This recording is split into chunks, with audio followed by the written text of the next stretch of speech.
Assalamualaikum warahmatullahi wabarakatuh. Bismillahirrahmanirrahim. Alhamdulillahirabbil alamin wassalatu wassalamu ala sayyidil mursalin nabiyina wa habibina. Bismillahirrahmanirrahim. Alhamdulillahirabbil alamin wassalatu wassalamu ala sayyidil mursalin nabiyina wa habibina wa syafi'ina Muhammad ibn Abdullah wa ala alihi wa ashabihi wa man ihtada bihadihi wa istanna bisunnatihi ila yaumiddin, amma ba'du. Matan kita pada hari ini adalah matan yang ke-8, iaitu matnul aqidati at-tahawiyah, matan aqidah tahawiyah. Matan ini ditulis oleh Imam Abu Ja'far At-Tahawi yang wafat pada tahun 321 Hijrah.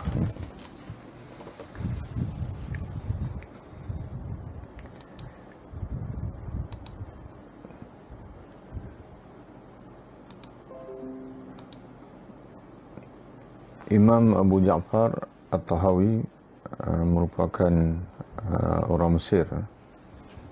Orang Mesir bermazhab Imam Abu Hanifah ataupun disebut dengan Al-Hanafiyah, mazhab Hanafi. Walaupun pada asalnya beliau adalah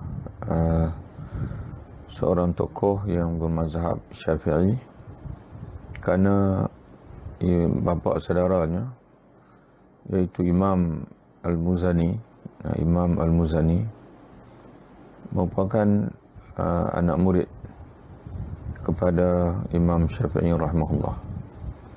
Namun demikian, atas suatu sebab dia telah berpindah mazhab daripada Syafi'i kepada Hanafi, mazhab Hanafi, dan menjadi salah seorang tokoh dalam mazhab Imam Abu Hanifah. Telah menghasilkan banyak penulisan Imam Abu Ja'far At-Tahawi ini, di antaranya dalam penulisan dalam hadis, dalam fiqh, bahkan dalam bahasa Arab pun ada tulisan dalam bahasa Arab. Dan di antara penulisan beliau yang terkenal adalah Aqidah Tahawiyah. Aqidah Tahawiyah ini diterima dan dipelajari oleh semua aliran dalam mazhab Ahlussunnah wal Jamaah.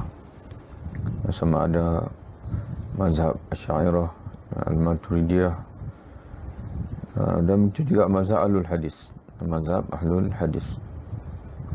Mazhab Ahlul Hadis ini sinonim dengan mazhab Imam Ahmad bin Hanbal. Qala Imam Abu Ja'far At-Tahawi rahimahullah wa nafa'allah bi'ulumi fid darain amin. Bismillahirrahmanirrahim. Wa bihi nasta'in. Dengan nama Allah, Tuhan Maha Pemurah lagi Maha Pengasih. Bismillahirrahmanirrahim. Sebagaimana kita sebutkan sebelum ini dalam pembacaan matan kita sebelum ini, beza di antara Ar-Rahman Ar-Rahim. Ar-Rahman Ar-Rahim kedua-duanya datang daripada kalimah yang sama, iaitu rahmah. Dan sama ada Ar-Rahman ataupun Ar-Rahim, kedua-dua merujuk kepada sifat rahmat. Sifat rahmat Allah sebagai Tuhan yang bersifat dengan rahmah. Rahmah iaitu kasih sayang, kepemurahan, dan sebagian tafsir menyebutkan rahmah ni iaitu dipanggil sentiasa memberi kebaikan, sentiasa memberi kebaikan kepada. Jadi Allah SWT Ar-Rahman Ar-Rahim, iaitu Tuhan yang senantiasa melimpahkan kebaikan kepada makhluk. Cuma Ar-Rahman ini merujuk kepada rahmat yang umum, merangkumi sekalian makhluk. Adapun Ar-Rahim merujuk kepada rahmat yang khusus kepada hamba-hamba yang dipilihnya untuk diberi hidayah, khususnya manusia diberi hidayah di atas muka dunia ini, dan seterusnya diberi syurga di akhirat. Wa bihi nasta'in, dengannya kita mohon pertolongan. Wa bihi nasta'in, kita mohon pertolongan, khususnya untuk mencapai kebenaran dalam kehidupan ini. Termasuklah dalam hal-hal yang berkait dengan akidah, kerana matan yang dia tulis ini adalah matan akidah. Alhamdulillahi Alamin, segala pujian hanya layak bagi Allah, Tuhan semesta alam. Alhamdulillah, segala ini di mana datangnya segala ini, segala pujian ini datang daripada alif lam ni. Ini dipanggil alif lam pada alhamdu, memberi maksud al-istighraq. Al-istighraq iaitu meliputi, merangkumi. Jadi segala jenis pujian, segala jenis pujian lillahi rabbil alamin. Lam pada lillah itu lil ikhtisas. Sebab itu diterjemahkan di sini hanya layak, hanya berhak dimiliki oleh Allah Subhanahu wa taala. Adapun maksud alhamdu, iaitu kata ulama dzikrul mahmud bisifatil kamal mahabbatan wa ta'ziman. Itu mana alhamdu, iaitu kita menyebut orang yang nak kita puji itu dengan sifat-sifat sempurna. Dia contohnya kita sebut Allah, dialah Tuhan yang maha agung, dialah Tuhan yang maha besar, dialah Tuhan yang maha Tuhan yang maha mengetahui, makna yang maha segala-galanya. Itu makna alhamdu, yang kita menyebut segala pujian, segala sanjungan, segala kebesaran yang layaknya hanya Allah Ta'ala saja. Adapun manusia ini sebenarnya tidak layak untuk dipuji pun, kerana tidak ada sesuatu pun yang berasal daripada dia. Dia hanyalah menumpang saja. Tapi Allah Ta'ala ini sememangnya semua yang ada di alam ini adalah makhluk dia belakang. Dan sekalian yang ada di alam ini bergantung kepada dia. Jadi sebab itu dia layak dipuji, disanjung. Kerana dialah Rabbil Alamin, Tuhan semesta alam. Rabb makna Al-Khaliq, Al-Sayyid, Al-Mudabbir. Itu mana Rabb. Rabb iaitulah zat yang menciptakan, yang mentadbir. Dan sebahagian ulama menyatakan Rabb iaitu murabbi. Dan murabbi iaitu yang mengasuh, yang mendidik.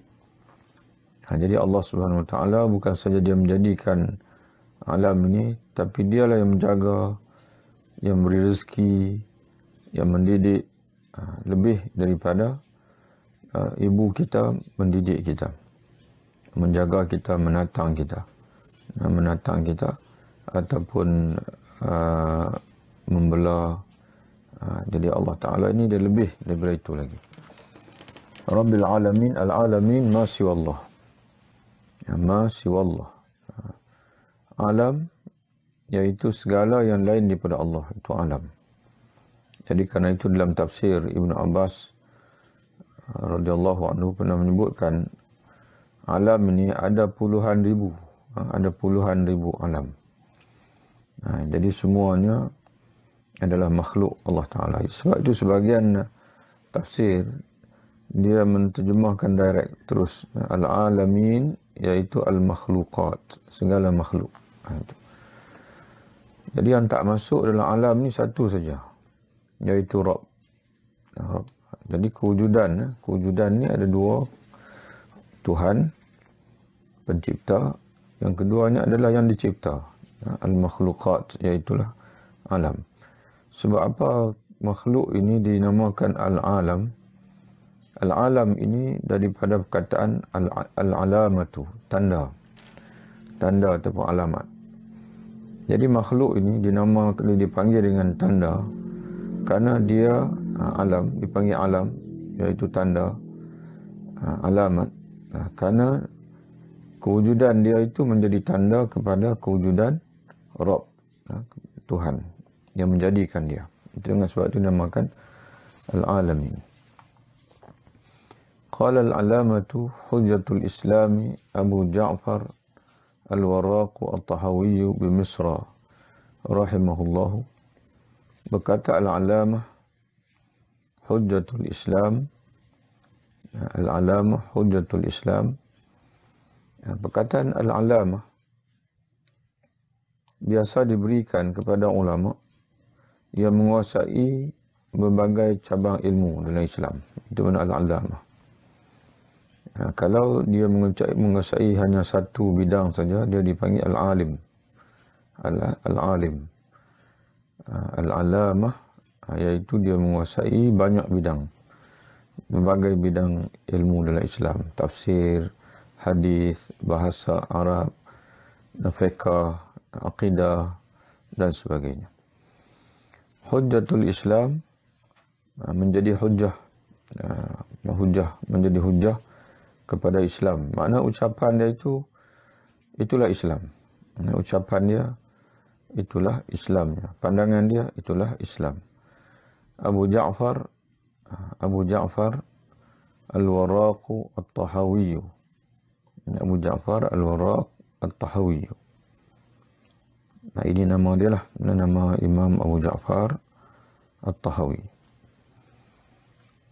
Di Misra, berkata al-alamah hujjatul Islam Abu Ja'far al-Warraq at-Tahawi di Mesir.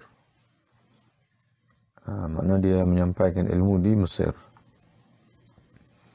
Hadza dzikru bayani aqidati ahli sunnati wal jama'ati ala madhhabi fuqaha'il millati. Ini adalah risalah yang menyebutkan bayani, diterjemahkan di sini dengan menyebutkan penjelasan. Zikru menyebutkan, bayani penjelasan. Bayan makna taudih. Aqidati ahli sunnati wal jamaah. Aqidah iaitulah keyakinan yang tersemat ataupun tersimpul kukuh di dalam hati, itu aqidah. Dan yang diyakini sepenuhnya tanpa sebarang kesangsian. Aqidah Ahlus Sunnah wal Jamaah.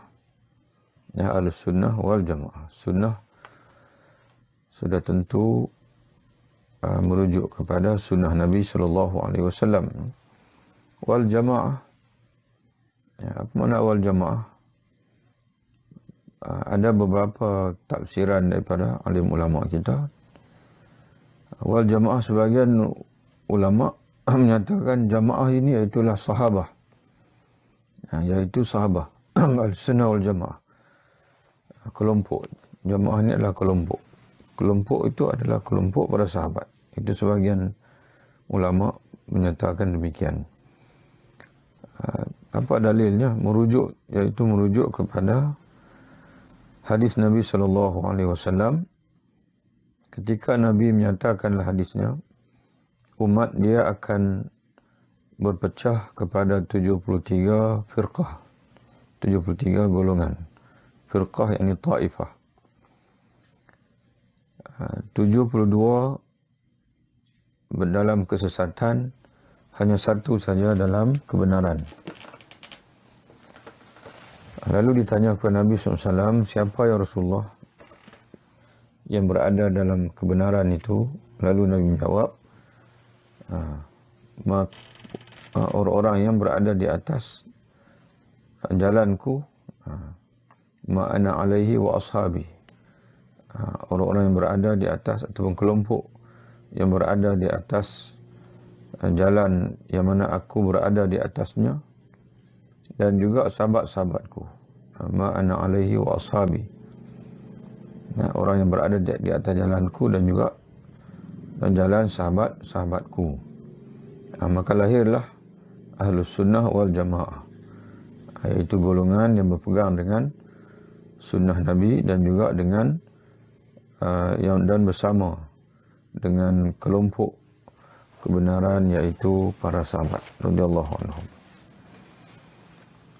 Dan sebahagian ulama menyatakan bahawa al-jamaah di sini adalah as-sawadul a'zam.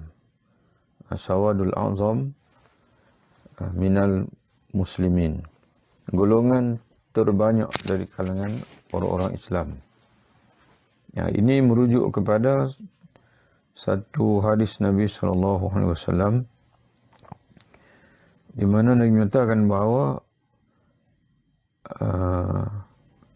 umatku, atau kama qala Nabi SAW, Allah memelihara umatku agar jangan mereka ataupun tidak mereka bersepakat dalam kebatilan, ataupun umatku tidak akan bersepakat dalam kebatilan, dalam kesesatan.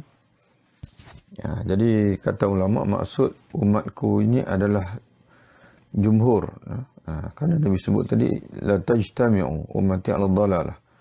Umatku tidak akan berijtima', berhimpun atau bersepakat dalam kesesatan. Maka lahirlah jamaah.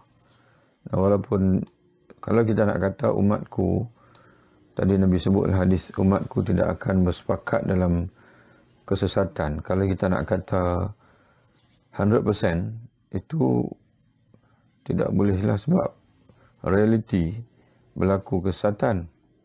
Realitinya berlaku sebahagian umat yang tersesat jalan. Maka kata ulama, maksud hadis itu ialah majoriti. Majoriti umat berada dalam majoriti dalam bentuk, kita kata bukan dalam bentuk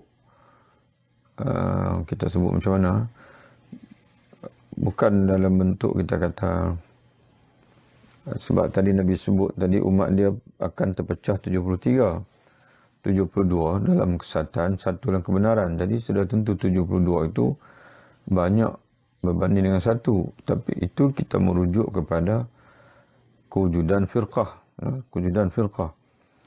Tapi dari sudut kita panggil umat itu sendiri, jadi akidah mereka itu, akidah apa? Akidah yang dianuti oleh majoriti umat, iaitu Ahlussunnah wal Jamaah. Dipanggil majoriti umat berakidah dengan akidah yang benar. Jadi siapa majoriti umat itu? Jadi kita perhatikan sepanjang zaman, mereka adalah orang-orang yang bersama dengan tokoh-tokoh Ahlussunnah wal Jamaah. Ahlussunnah wal Jamaah, tuan-tuan sekalian, jangan tuan-tuan ataupun jangan kita memahaminya dengan situasi yang berlaku pada hari ini. Kerana orang ini dari segi istilah Ahlussunnah wal Jamaah itu sendiri pun mereka berebut. Berebut istilah, bukan berebut mencari kebenaran. Berebut istilah, berebut untuk klaim kamilah Ahlussunnah wal Jamaah. Jadi kita kena baca dengan bersandarkan kepada, oleh kerana matan hari ini kita baca matan Imam Abu Ja'far At-Tahawi. Jadi Imam Abu Ja'far At-Tahawi ini dia wafat tahun 321 Hijrah. Jadi kita kena baca zaman tersebut. Jadi zaman itu Ahlussunnah wal Jamaah ini saingan dia adalah Syiah, Mu'tazilah Murji'ah, Jabariyah. Jadi bila kita perhatikan di kalangan umat ini, siapa yang banyak? Bilangan Ahlus Sunnah yang majoriti kah? Bilangan Syiah yang majoriti kah? Bilangan Murji'ah yang majoriti kah? Bilangan Khawarij yang majoriti kah?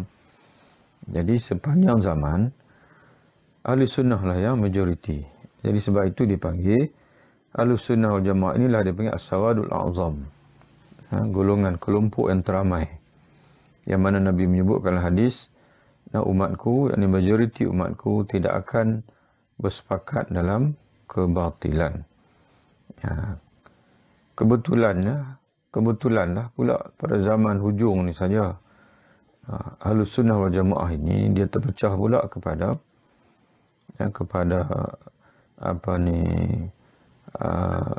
Asy'ariyah, Maturidiyah dan Asy'ariyah ni dia sekali. Dan juga Salafiyah. Ini kelompok kerja ni kita cerita ni kelompok-kelompok yang klaim mereka Ahlus Sunnah wal Jamaah. Inilah dipanggil 2 ataupun 3 kelompok besar pada hari ini. Al-Asy'ariyah dan juga Al-Maturidiyah sejak daripada lama lagi lah. Dia klaim, dia orang kata apa, mengakui mereka sebagai Ahlus Sunnah wal Jamaah. Dan pada yang sama pada zaman hari ini, As-Salafiyah pun dia klaim ataupun dia pun mengaku sebagai Ahlus Sunnah wal Jamaah. Jadi Ahlus Sunnah wal Jamaah ini merupakan kelompok yang teramai berbanding dengan Syiah. Adapun Mu'tazilah tidak ada lagi pada ini. Murji'ah pun tidak ada lagi pada ini. Jabariyah pun tidak ada lagi pada hari ini. Jadi kalau kita tengok dalam dunia ini, sama ada di tanah Arab, di Nusantara, maka Ahlus Sunnah wal Jamaah lah yang ramai majoriti umat berbanding dengan Syiah dan juga kelompok-kelompok yang lain. Di atas, kalau mengikut Al-Imam Imam Az-Zabidi, Imam Az-Zabidi yang mensyarahkan kitab Ihya Ulumuddin, iaitu Ittihaf Sadatul Muttaqin, kata dia Ahlus Sunnah wal Jamaah ini merangkumi fuqaha, merangkumi dipanggil kelompok mufassirin. Contohnya kelompok mufassirin ni Imam At-Tabari, itu contohnya. Imam Al-Qurtubi, Imam Ibn Katsir, dan juga merangkumi muhaddisin, kelompok ahlul hadis. Kelompok ahlul hadis ni seperti Imam Bukhari, Imam Muslim, Imam Imam pengarang-pengarang sunan, dan juga merangkumi al-fuqaha. Fuqaha ni Imam Syafi'i, Imam Malik, Imam Abu Hanifah, Imam Syafi'i, Imam Ahmad. Dan juga merangkumi ahlu tasawuf. Ahlu tasawuf. Macam kita kata Imam Junaid Al-Baghdadi, Ibn Zunnun Al-Misri. Kemudian kalau datang ke bawah lagi ni, Imam Asy-Syazili, Imam tasawuf pun dia macam-macam aliran. Dan cuma kena berhati-hati lah. Tasawuf ni dia ada aliran Ahlus Sunnah wal Jamaah. Dia ada aliran Syiah, ada tasawuf Syiah, dan ada tasawuf falsafi, falsafah, yang akidahnya berbeza daripada Ahlus Sunnah wal Jamaah. Jadi sebab itu Imam Zarruq Al-Fasi dia telah merangka semula tasawuf dipanggil Ahlus Sunnah wal Jamaah. Boleh tengoklah tulisan dia, Usul Tasawuf Imam Zarruq Al-Fasi. Usul Tasawuf mengikut Ahlussunnah wal Jamaah. Jadi kalau nak bertasawuf sekalipun, pastikan tasawuf Ahlussunnah wal Jamaah. Jangan tasawuf yang menyimpang daripada Ahlussunnah wal Jamaah. Iaitu ini adalah risalah yang menyebutkan penjelasan tentang akidah Ahlussunnah wal Jamaah di atas mazhab fuqaha millah. Millah makna apa? Fuqaha inilah faqih, jama' pada faqih, ahli-ahli fiqh. Mazhab fuqaha millah. Millah iaitu at-tariqah, tariqat Nabi sallallahu alaihi wasallam. Itu mana millah. Fuqaha di atas mazhab. Mazhab iaitu aliran kefahaman atau mazhab. Fuqaha iaitu ulama, orang-orang yang faqih dalam agama, iaitu millah yang faqih tentang millah. Millah iaitu jalan Nabi sallallahu alaihi wasallam. Iaitu siapa fuqaha millah ini? Orang-orang yang faqih tentang jalan Nabi Muhammad SAW ini. Kata dia iaitu Al-Imam Abi Hanifah An-Nu'man bin Thabit Al-Kufi.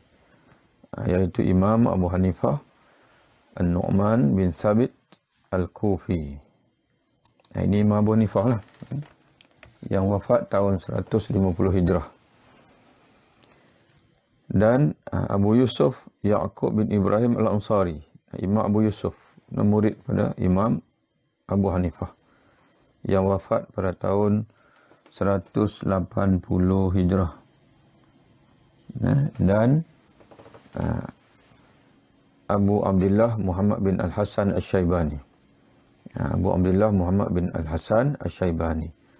Ini juga anak murid Imam Abu Hanifah, wafat tahun 189 Hijrah. Jadi Imam Abu Ja'far Al-Tahawi ini, dia menulis matan akidah berdasarkan akidah yang menjadi pegangan Imam Abu Hanifah. Akidah yang menjadi pegangan Imam Abu Hanifah. Jadi tuan-tuan sekalian, akidah ini, aliran akidah Ahlussunnah wal Jamaah ini, dari segi kita kata garis, dari segi dipanggil mazhab. Kalau mazhab fiqh ada 4 mazhab besar, iaitu mazhab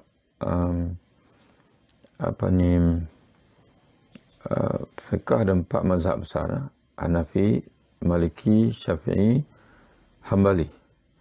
Akidah ini dia ada 3 mazhab besar akidah. Yang pertama iaitu Imam Abu Hanifah. Contoh dia inilah matan akidah Tahawi ini mengikut tariq Imam Abu Hanifah. Dan satu lagi Imam Abu Hanifah dikatakan dia ada matan akidah yang dia tulis sendiri, iaitu disebut dengan Al-Fiqhul Akbar. Yang dia menamakan dengan Al-Fiqhu Al-Akbar, fiqh yang terbesar, yang disyarahkan dan dipelajari. Yang keduanya Asy'ariyah. Aliran yang besar iaitu Al-Asy'ariyah. Al-Asy'ariyah. Al-Maturidiyah, iaitu tariq Imam Abu Hanifah juga. Al-Maturidi juga tariq Imam Abu Hanifah. Yang kedua Al-Asy'ariyah. Yang ketiga dipanggil mazhab yang pertama Imam Abu Hanifah ataupun Al-Maturidiyah. Yang kedua mazhab Al-Asy'ariyah. Mazhab Asy'ariyah ni dianuti oleh kebanyakan mazhab Syafi'i. Ulama mazhab Syafi'i adalah Asy'ariyah dan juga mazhab Maliki. Mazhab Malik. Dan sebahagian ada yang ketiga adalah mazhab Ahlul Hadis. Mazhab Ahlul Hadis yang lebih sinonim dengan mazhab Imam Ahmad. Mazhab Imam Ahmad, mazhab Ahlul Hadis. mazhab ataupun aliran akidah Imam Ahmad. Semoga Allah meridai semua mereka. Wa ma ya'taqiduna min usuluddin. Dan apa yang mereka yakni inilah fuqaha millah tadi ni, Imam Abu Hanifah, Imam Abu Yusuf, Imam Muhammad bin Al-Hasan Asy-Syaibani yakini, apa yang mereka yakini, ya'taqiduna, apa yang mereka i'tiqadkan, yakni apa yang mereka yang mereka simpulkan dalam hati sanubari mereka, yang berupa keyakinan yang teguh, yang tidak ada sebarang kesangsian, yang tidak akan berubah lagi, itu maknanya i'tiqad. Tentang usuluddin, tentang usul-usul agama. Karena agama ada dua cabang, usul, dan yang keduanya furu'. Furu' itu fiqh, usul iaitu akidah. Dan mereka beribadah, wa yadinuna bihi rabbal alamin, dan mereka beribadah dengannya, yang dengan akidah itu Rabbul Alamin, kepada Tuhan sekalian alam. Jadi tuan-tuan sekalian, umpamanya akidah ni, ramai orang di kalangan kita yang memahami akidah ini hanya sebagai teori, semata-mata. Tidak. Imam Abu Ja'far At-Tahawi dia kata, matan dia, inilah dia panggil risalah yang nak aku tulis ini, adalah risalah di atas manhaj, risalah yang memuatkan akidah di atas manhaj fuqaha mazhab Imam Abu Hanifah, iaitu perkara yang mereka yakini tentang usul-usul agama, dan mereka beribadah dengannya kepada Tuhan sekalian alam. Mereka beribadah dengannya kepada Tuhan sekalian alam. Yadinuna bihi rabbal alamin. Jadi tuan-tuan sekalian, bila kita semayang, kita mesti semayang dengan akidah yang benar, akidah yang kukuh, akidah yang jelas, akidah yang betul. Kita berpuasa pun akidah yang betul. Kita bersedekah dengan akidah yang betul. Satu benda yang sangat bahaya kalau kita rajin beribadah, tapi kita tidak memastikan akidah kita adalah akidah yang benar, maka ibadat-ibadat kita itu akan menjadi fata morgana di akhirat nanti. Jadi sebab itu tuan-tuan dan sekalian, cuba kita ambil satu ayat saja tentang puasa. Dalam ayat yang sama Allah Ta'ala sebut tiga ilmu. Iman, fiqh, iman atau akidah, fiqh dan juga tasawuf. Cuba perhati ayat puasa. Ya ayyuhalladzina amanu, wahai orang-orang beriman, kutiba alaikumusiyam, difardukan ke atas kamu puasa, kama kutiba alladzina min qablikum, sebagaimana difardukan ke atas orang sebelum kamu, la'allakum tattaqun, supaya dengan puasa itu kamu bertakwa kepada Allah. Jadi Allah Ta'ala suruh kita puasa. Tapi dia tidak direct kata puasalah kamu. Tidak. Allah Ta'ala panggil dulu. Ya ayyuhalladzina amanu, wahai orang-orang beriman. Jadi iman tu apa dia iman itu? Kemudian iman kita tu benar atau tidak? Itu pentingnya. Iman dulu. Allah Ta'ala panggil iman dulu. Setelah itu baru fiqh, iaitu puasa. Dan di hujung, kenapa puasa? Untuk mencapai takwa. Itu tasawuf. Dan Nabi sendiri pun sebut. At-taqwa hahuna, Nabi tunjuk di dada dia. Takwa di sini, kata Nabi. Takwa di sini, takwa di sini. Jadi pentingnya kita mengaji akidah ni, pastikan sahkan akidah kita. Pastikan akidah kita adalah akidah yang benar-benar selari dengan akidah salafus salih yang terdahulu. Naqulu fi tauhidillah mu'taqidina bi taufiqillah.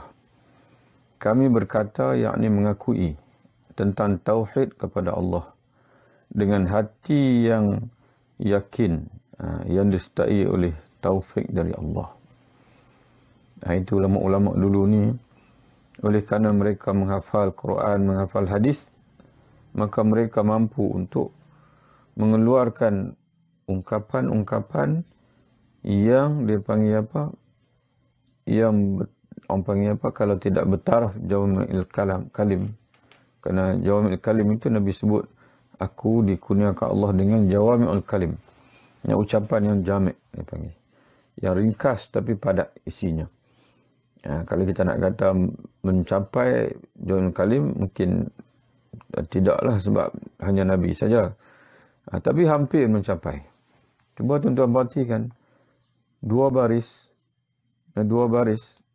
Kalau kita faham sungguh-sungguh dua baris ini, kita akan memahami apa sebenarnya akidah Islam. Teras akidah Islam. Yang pertama ialah tauhid pada Allah. Itulah teras akidah Islam. Mentauhidkan Allah. Dia akan ada 100 lebih ni matan ni, dalam mat dipanggil ada 100 bab tentang akidah. Tapi sebenarnya asalnya ialah mentauhidkan Allah. Dan tujuan kita mengaji akidah ini adalah untuk kita mencapai tauhid yang sempurna. Mengesahkan Allah dengan sesempurna yang mungkinlah hidup kita ini. Okey, yang keduanya, akidah ini mesti dengan hati yakin. Mesti dengan hati yang mu'taqidina. Jadi akidah mentauhidkan Allah mu'taqidina dengan bertaraf i'tiqad. Bukan bertaraf zon. Bukan bertaraf zon. Sebab itu kata ulama, dipanggil tasdiq al-jazim. Dipanggil. Dia katakan iman itu ialah keyakinan yang jazam. Jazam ni mana bulat, penuh. Lawan jazam ialah zon. Yang bukan zon. Zon tak cukup. Walaupun zon ni dia panggil dah orang panggil 50% lebih kepercayaan itu, tapi tidak cukup. Kerana akidah ini, iman ini dia mesti 100% yakin. Keyakinan yang 100%. Itu dipanggil mu'taqidina. Kita berkata, yakni kita mengakui tentang tauhid kepada Allah mu'taqidina. Dengan mengi'tiqadkan, iaitu dengan menjazamkan oleh hati kita, meyakini dengan penuh oleh hati kita, bi taufiqillah. Dan yang ketiganya adalah akidah Islam ini adalah akidah yang berteraskan kepada taufik daripada Allah. Jadi hanya orang yang Allah Ta'ala nak bagi taufik pada akidah yang benar saja, dia akan berakidah yang benar. Ini kita kena sentiasa berlapik dalam cakap. Mudah-mudahan Nabi aunillah, dengan pertolongan Allah, dengan jangan kita menyandarkan berdiri sendiri, kerana kita tak tahu. Manusia ini kadang-kadang dia sendiri dia mengaku, tapi sebenarnya di sisi Allah Taala dia tidak berada di atas akidah yang benar. Ini sangat bahaya bagi kita. Sebab tu kita mungkin dengan itulah, kerana itulah Allah Ta'ala mengajar kita untuk tidak pernah putus berdoa, ihdinas siratal mustaqim, ihdinas siratal mustaqim. Walaupun dalam doa ni menggunakan hidayah, ihdi. Tapi kata ulama, hidayah itu dua cabang. Hidayatul bayan, hidayah dalam bentuk penjelasan. Itu Rasul, pendakwah Allah Ta'ala bagi. Dia panggil kemampuan mereka lah. Tapi satu lagi dia panggil hidayah taufik. Hidayah dalam bentuk petunjuk kepada hati manusia tu sendiri. Itu hanya Allah Ta'ala saja. Maka sebagai ulama mengatakan bahawa yang kita minta tu dalam doa kita, ihdinas siratal mustaqim, itu bukan hidayah yang pertama tadi ni. Hidayah dalam bentuk penjelasan. Kerana penjelasan ni banyak dah. Kita dengar ceramah, kuliah dan sebagainya, penuh pendakwah, bahkan Nabi pun sudah menyampaikan kepada kita Quran hadis. Tapi yang kita minta itu ialah hidayah taufik. Kita minta supaya Allah memberi petunjuk kepada hati kita, supaya hati kita ini menampak kebenaran dan juga sentiasa akur dengan kebenaran. Itu taufik. Satu benda yang sangat kita bimbang ialah apabila kita mengaku berada di atas jalan yang benar, kemudian kita mentohmah orang lain tidak benar, tetapi di sisi Allah Ta'ala, orang lain itulah yang benar dan kita tidak benar. Itu macam mana masa depan kita nanti di akhirat. Apa yang akan berlaku pada kita nanti di akhirat. Sudah tentu kita akan gagal. Jadi sebab itu, kita kena pelajari akidah ini dengan bersandarkan kepada dalil-dalil Al-Quran dan juga hadis Nabi SAW. Baru kita boleh pastikan akidah kita itu benar. Ataupun sekurang-kurangnya dengan kita mempelajari matan-matan yang mu'tamad. Matan-matan yang mu'tamad yang diiktiraf, yang dipelajari oleh ulama-ulama sepanjang zaman sebelum kita. Itu sekurang-kurangnya. Contoh macam akidah Tahawiyah inilah. Dan juga matan-matan yang kita pelajari sebelum ni, 7 matan sebelum ini. Yang diterima oleh dan semua dipanggil ulama sepanjang zaman. Itu sekurang-kurangnya kalau kita tidak mampu ataupun tidak ada masa untuk kita mempelajari daripada sumber yang asal, iaitu Al-Quran juga hadis Nabi SAW. Maka kita pelajarilah matan-matan akidah yang mu'tamad, yang diakui oleh ulama-ulama fuqaha sepanjang zaman. Di antaranya ialah matan akidah Tahawiyah ini. Bahawa kami, kalau kita sebut kita lah, naqul kita mengakui dengan mentauhidkan Allah dengan hati yang meyakini, yang disertai oleh taufik, yang disertai dengan mengharap, dengan mengharap taufik dari Allah, bahawa ini baru dia nak sebutlah akidah kita, akidah yang sepatutnya ada dalam hati kita ni. Innallaha wahidun la syarikalah. Kita meyakini, kita mengakui dengan lidah dan juga meyakini dengan hati bahawasanya Allah itu adalah satu, esa. La syarikalahu. Tiada sekutu baginya. Wala syai'a mithluhu. Wala syai'a mithluhu. Tiada suatu pun yang menyerupainya. Wala syai'a yu'jizuhu. Tiada apa-apa yang dapat melemahkannya. Wala ilaha ghairuhu. Serta tiada Tuhan selainnya. Qadimun bila ibtida'a. Dia adalah qadim, sedia ada tanpa berpermulaan. Daimun bila intiha'a. Dan berterusan tanpa pengakhiran. Ya. Jadi dengan kita rajin tengok matan-matan ni, di masa ke masa kita tengok, kita ambil satu pen ke pensel, kita tanda apa yang Imam Tahawi sebut ni ada dalam hati kita. Contoh macam tadi dia sebut, mula-mula sekali dia sebut sesungguhnya Allah Esa, satu, tiada sekutu baginya, adalah hati kita. Alhamdulillah ada. Wala syai'a misluhu, tiada siapa pun yang menyerupainya. Kita baca, sebelum ni saya doa ada yang menyerupai Allah Ta'ala. Tak ada. Rupanya akidah yang benar ialah tiada satu pun yang menyerupainya. Jadi itulah tujuannya. Tujuan kita mengaji ni kita nak semak. Bila kita ada, alhamdulillah, kita istiqamah, kita kekalkan. Kalau tidak ada, kita ubah. Kok-koklah nanti dalam kita mengaji matan ni, kita berjumpa dengan, rupanya kita dah silap dalam memahami suatu bahagian dalam akidah. Jadi cepat-cepat supaya akidah kita ni selari. Itu tujuan menuntut ilmu. Okay. Qadim bila ibtida'ah, wadaim bila intiha'. Dia adalah qadim, sedia ada tanpa berpermulaan dan berterusan tanpa berpengakhiran.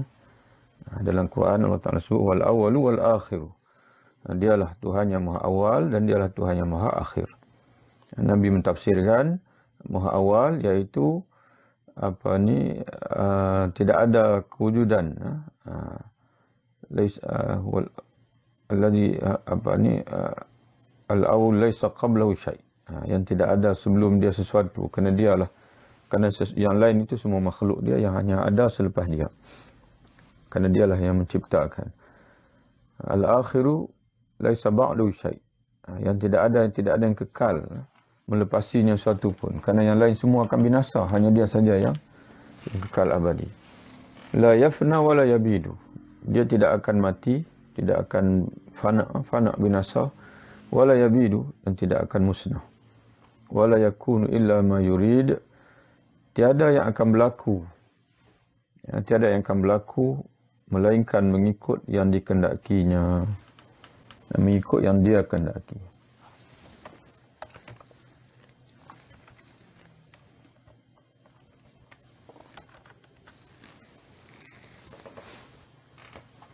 Tiada yang akan berlaku, yakunu. Tiada yang akan berlaku di alam ini illa ma yuridu, melainkan dengan tertakluk kepada iradahnya.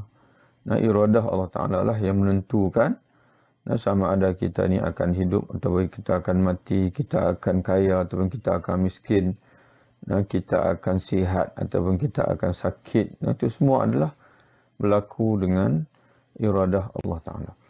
La tablughul awham wa la tudrikul afham. Sangkaan dan khayalan manusia tidak akan sampai untuk menghayalkannya, dan kefahaman mereka tidak akan berupaya memahaminya secara menyeluruh. Jadi Imam Zunnun al-Misri dia kata apa? Apa yang tergambar dalam kepala kamu tentang Tuhan, maka itu bukan Tuhan. Yang bukan Allah. Dia tidak dapat digambarkan. Tapi tidak boleh dinafikan kewujudan dia, kerana kesan kewujudan dia ni sangat banyak itu alam ini. Apa saja yang kita perhatikan di alam ini, maka dia akan menunjukkan kita kepada penciptanya, iaitu Allah Ta'ala. Tapi kita nak gambarkan Allah itu bagaimana, maka Allah Ta'ala disebut dalam Quran Al-Batin.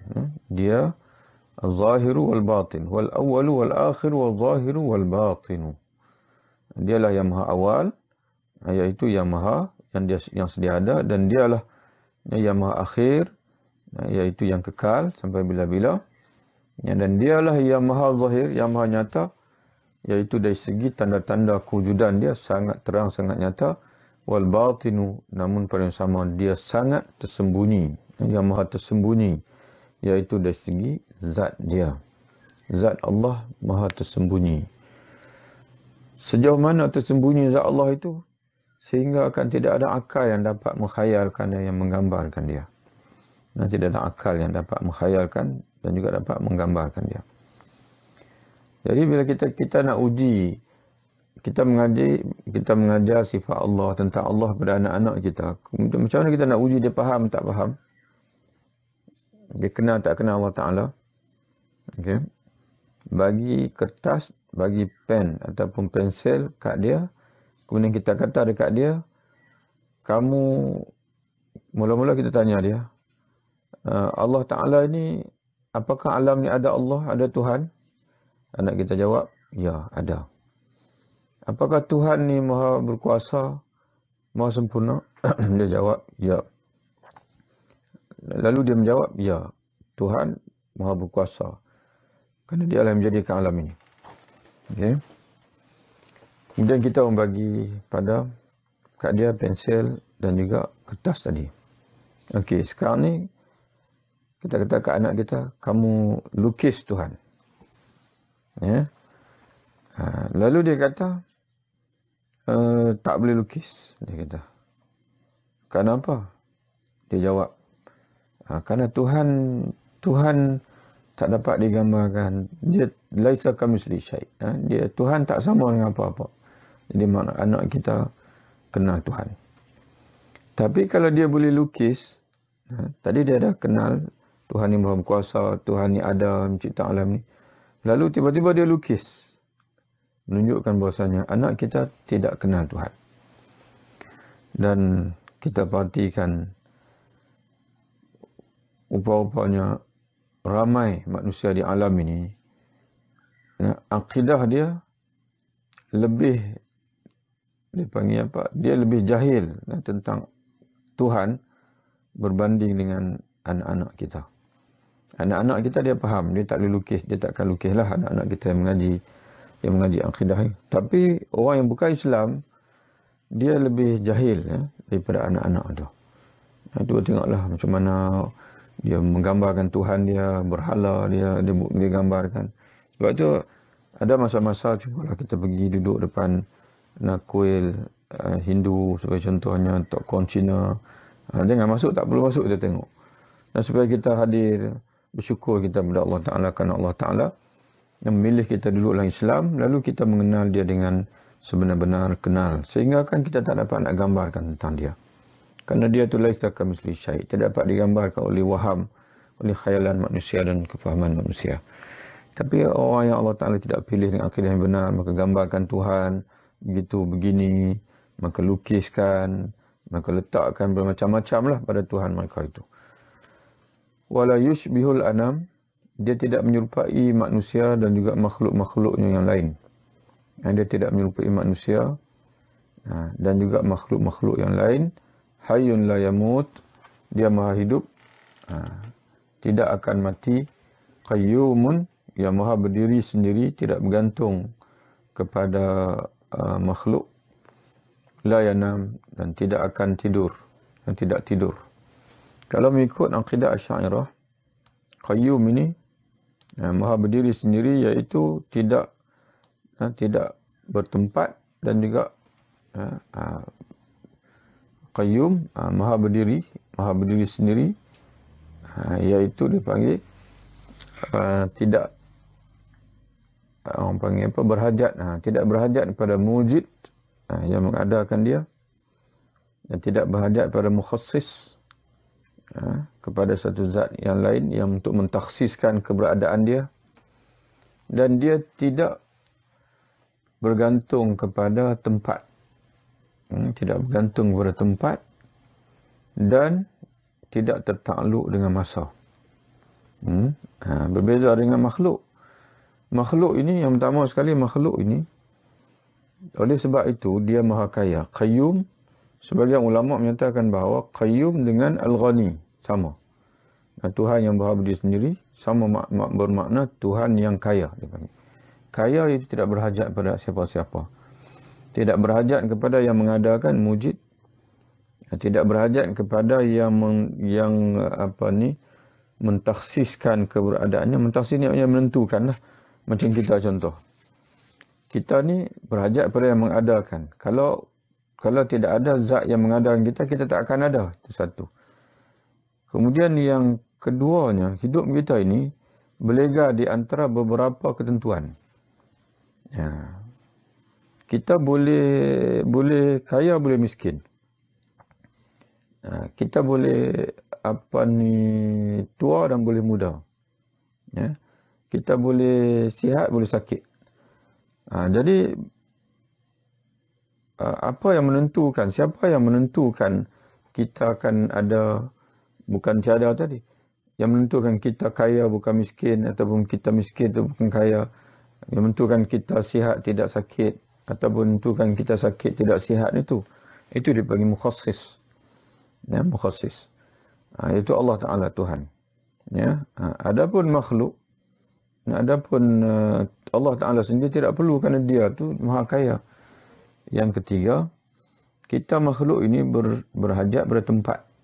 Bila-bila masa pun, kita ni maknanya berada di satu tempat. Mustahil manusia tidak berada di satu tempat. Hatta kalau dia pergi angkasa pun, dia memerlukan pada tempat. Yang ketiganya adalah terikat dengan masa. Kita terikat dengan masa. Jadi hanya Allah Ta'ala saja yang bebas dan merdeka daripada empat ini. Mujid, mukhassis, al-makan, wal-zaman. Maka sebab itu Allah ni adalah qayyumun ataupun ghaniyun. Dia maha berdiri sendiri ataupun maha kaya. Hari kita berhenti di sini. Hari ini kita 10 saja ini. Dia ada 100 lebih. Ada 100 lebih. Hari ini kita mengaji 10 dipanggil perincian yang berada dalam matan ini. Kebetulan hari ini oleh kerana kita membuka akidah ini hari ini, maka panjang sikit kita huraikan tentang pengertian akidah, dasar-dasar akidah ahli sunnah wal jamaah sebagaimana yang ditulis oleh Imam Abu Ja'far At-Tahawi. Dan insya-Allah nanti kita jumpa lagi besok hari Khamis, insya-Allah besok kalau tidak ada halangan adalah insya-Allah esok ada insya-Allah. Ya. Matan akidah Tahawiyah ni asalnya dalam 6 siri akan selesai. 6 siri akan selesai insya-Allah. Jadi tuan-tuan sekalian, satu peringatanlah untuk tuan-tuan yang mendengar ini. Ana tidak mendakwa semua huraian ana itu tepat 100%. Jadi sebab itu tuan-tuan, kita semua dalam pencarian lah. Kita berusaha untuk memahami akidah yang benar sebagaimana yang dihuraikan oleh alim ulama kita. Jadi kalau tuan-tuan sekalian melihat ada kekeliruan dan sebagainya, maka boleh kita discuss mulalah, tuan-tuan tulis di nota kaki ataupun dalam ruang komen, ataupun sebab majlis kita ni kita tak buka untuk soal jawab, tak mengizinkanlah, sebab kita ingin menyelesaikan dulu keseluruhan matan yang ada ini di samping menyemak terjemahan yang anda lakukan. Dan mungkin untuk sesi yang kedua kita repeat nanti baru kita huraikan dengan agak panjang dan kita buka pada sesi soal jawab insya-Allah. Wallahu a'lam bissawab. Assalamualaikum warahmatullahi wabarakatuh. Ya. Ya, okey. Kita jumpa lagi lah esok insya-Allah kalau tidak ada halangan insya-Allah.